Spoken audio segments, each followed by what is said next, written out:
What's going on, guys? Welcome to the video. So Jess Phillips decided to pipe up in the House of Commons earlier today during the debate on language, because she is the moral Puritan when it comes to calm and professional speech while carrying out her duties as an elected official. She has never wished ill of a certain YouTuber we all know, and has never threatened harm against her own party leader if he did something to the Labour Party she deemed to be detrimental. Oh wait, yes she did. Well, she has decided to attack Boris Johnson for his inflammatory words, and even makes the ridiculous claim that Boris Johnson's humbug reply to Paul the Sheriff was in some way belittling the dead MP Jo Cox, when we all know that is not based in reality. So let's hear what she had to say in Parliament earlier today then. Jess Phillips. Thank you, Mr. Speaker. I did ask a question, and that was if the Prime Minister would reflect, or he would be asked to reflect.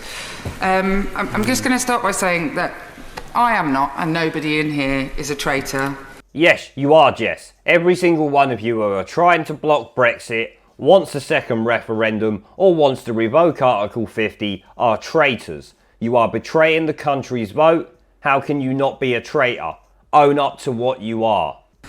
They're not ignoring their constituents. They are all in good faith. I was raised thinking that we were the goodies and that over there were the baddies, and what I found when I got here was that everybody pretty much, just in a different way, wants to get to the same conclusion. Yes, they are ignoring their constituency, and the only good faith they have is to themselves and to each other.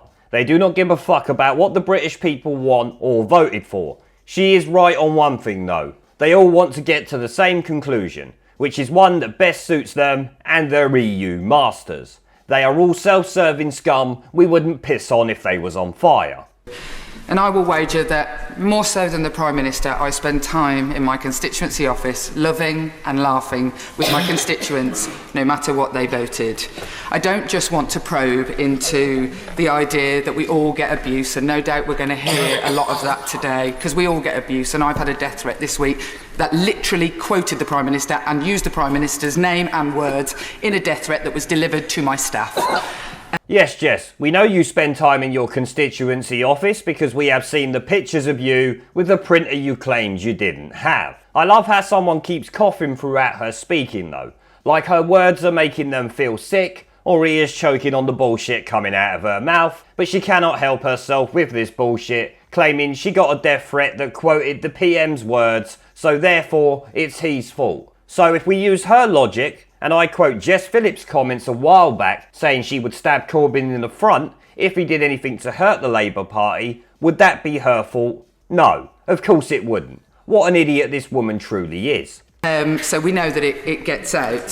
What I want to look at today, and what I want answers to today, is when there is a clear strategy to divide. The use of language yesterday and over the past few weeks, such as the surrender bill, such as invoking the war, such as talking about betrayal and treachery, it has clearly been tested and workshopped and worked up, and it is entirely designed to inflame hatred and division. I get it. It works. It is working. I mean, we're all ambitious. I'm not going to pretend that I'm not ambitious, but I also have a soul. It is not sincere. It is totally planned. It is completely and utterly a part of a strategy designed by somebody to harm and cause hatred in our country. No, you just don't get it, you idiot. This has not been worked up. Boris did not come up with this. The devil incarnate Dominic Cummings did not think this up either. The Ramona MPs and media have brought the terms traitors and collaborators to the fore because the people of this country consider the Labour Party, Lib Dems and mainstream media outlets like the BBC traitors to the people and lowlives who are working with the EU to undermine the British public and the government. It's the voting public that think MPs are treasonous scum who are doing their best to block Brexit.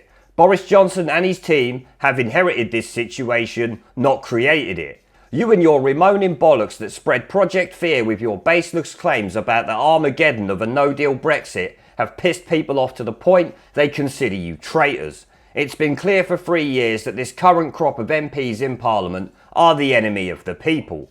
We need to drain the swamp, which is why Jess Phillips won't go for an election, because she knows she could well be out on her ear. When I hear of my friend's murder and the way that it has made me and my colleagues feel, and feel scared, described as humbug, I actually don't feel anger towards the Prime Minister. I feel pity for those of you who still have to toe his line. You, the people opposite me, know how appalling it was to describe the murder of my friend as mere humbug. Can I ask everybody to act with calm and dignity in this moment? So we get to the bit where this complete waste of skin claims Boris Johnson called the death of her fellow Labour MP humbug, when he did not. He was referring to the MP's attack on his use of the term surrender bill.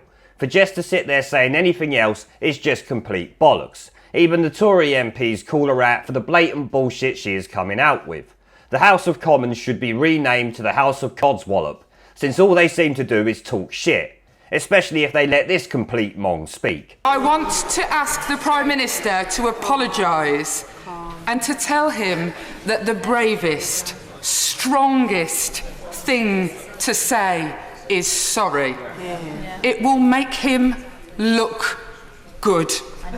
It will not upset the people who want Brexit in this country if he acts for once like a statesman. No, Jess, the Prime Minister has nothing to apologise for. He did not belittle or brush off the death of Joe Cox, and I'm certain he never would. He was brushing off the nonsense the other Labour MPs had said in relation to him calling the Ben bill the surrender bill. But Jess, please don't worry about Boris, he's already looking good. His approval ratings keep going up while your leader Jeremy Corbyn sits at -60 and the Labour Party is polling third behind the EU Empire Party masquerading as the Liberal Democrats. Boris is still winning, bitch, so suck it up and take it like a woman. You have laughed at Sargon of Akkad getting milkshake during the 2019 European elections, threatened to stab your leader in the front if he damages the Labour Party, and lied on the BBC about how hurt your fifis were when you first saw a joke saying that someone wouldn't even do something to you. You are a complete joke who used her child as a political weapon by protesting outside Downing Street because her school can't budget properly and wants to close on a Friday to save itself some money. You are a contemptible lowlife with the morals of Owen Smollett and the intelligence of Diane Aberpotamus. So pipe down, shitweasel. Well, I'm going to end the video there, guys. I want to thank the channel's PayPal, Patreon and Subscribe Star members for supporting the channel, along with everyone who watches my videos. Remember to let me know what you guys think down in the comment section below. Leave a like, subscribe with the notification bell and share this video as it helps the channel a lot. And I will see you all in the next one. This Parliament is a dead Parliament. It should no longer sit. It has no moral right to sit on these green benches. They don't like the truth. Twice they have been asked to let the electorate decide upon whether they should continue to sit in their seats, while they block 17.4 million people's votes. This Parliament is a disgrace. But they're too cowardly to give it a go. But the time is coming. The time is coming, Mr. Speaker, when even these turkeys won't be able to prevent Christmas.